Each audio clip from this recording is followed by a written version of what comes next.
JRCT high school येथे अभिनेते शरद पोंक्षेंचे सावरकर विचारदर्शनवर व्याख्यान संपन्न।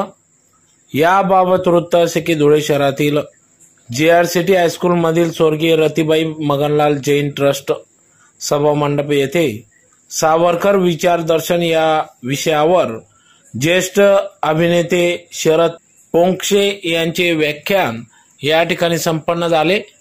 धुळे एज्युकेशन सोसायटीच्या माध्यमिक शाळेच्या निवृत्त मुख्याध्यापक सावरकर प्रेमी स्वर्गीय रत्नाकर रानडे यांच्या प्रथम स्मृती दिनानिमित्त आज दिनांक 12 मे 2024 रोजी सायंकाळी 6 वाजता सदर या व्याख्यानाचे आयोजन करण्यात आले।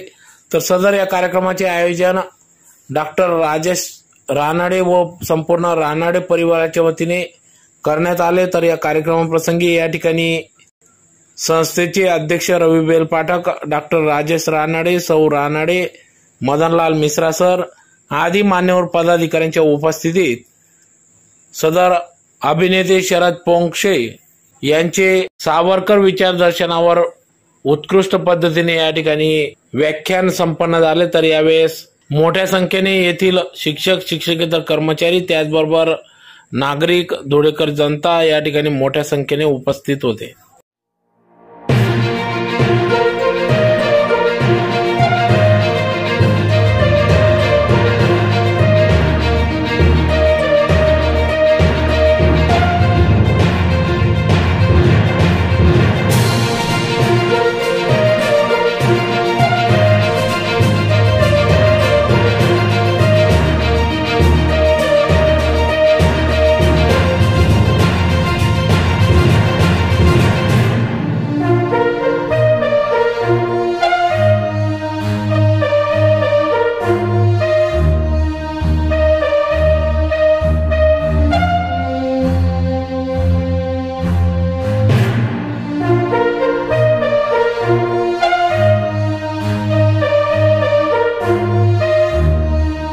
चाललेला जो झगडा ते म्हणजे सावरकर।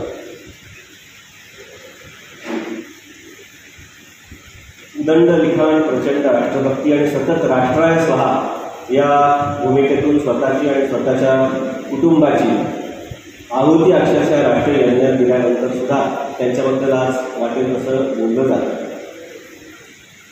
मला कधी कधी प्रश्न पडतो किंवा त्यांनाच प्रश्न विचारायचा वाटतो की तात्याराव, तुमचा ओव्हरऑल प्रॉब्लेम काय माहिती? तुमचं उरलं हा तुमचा प्रॉब्लेम।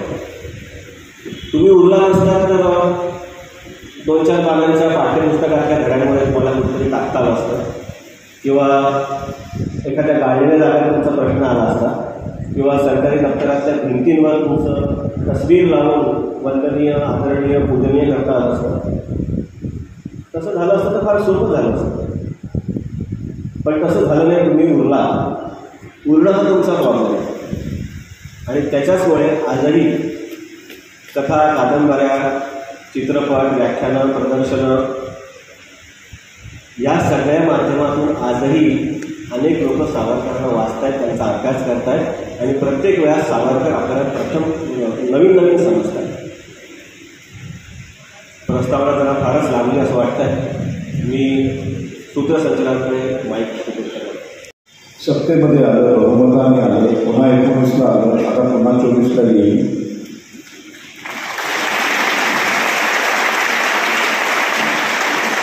पहिल्या सालापासून अचानक विनायक दामोदर सावरकर हे नाव फार प्रकर्षाने गाजायला लागले।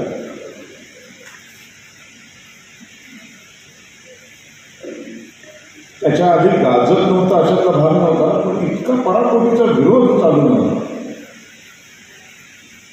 हिंदुत्ववादी विचारांचं सरकार, राष्ट्रीय स्वयंसेवक संघाच्या स्वयंसेवकाचं सरकार आल्यानंतर अचानक काँग्रेसच्या पोटामध्ये अशा काही मुरड यायला लागली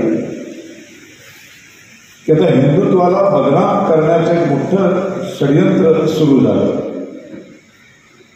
आणि हिंदुत्वाला जर बदनाम करायचं असेल, हिंदुत्वावरती, हिंदूंवरती जर चिखलफेक करायची असेल तर खऱ्या अर्थाने हिंदुत्वासाठी संपूर्ण प्राण आयुष्य वेचलेल्या अशा नेत्यावरती चिखलफेक करणं बाकीच्या अनेक नेते आहेत हिंदुत्ववादी, पण त्या सगळ्यांनी आयुष्यामध्ये कधी ना कधीतरी कुठल्या ना कुठल्या तरी कारणासाठी हिंदुत्वाशी तडजोड केलेली आहे.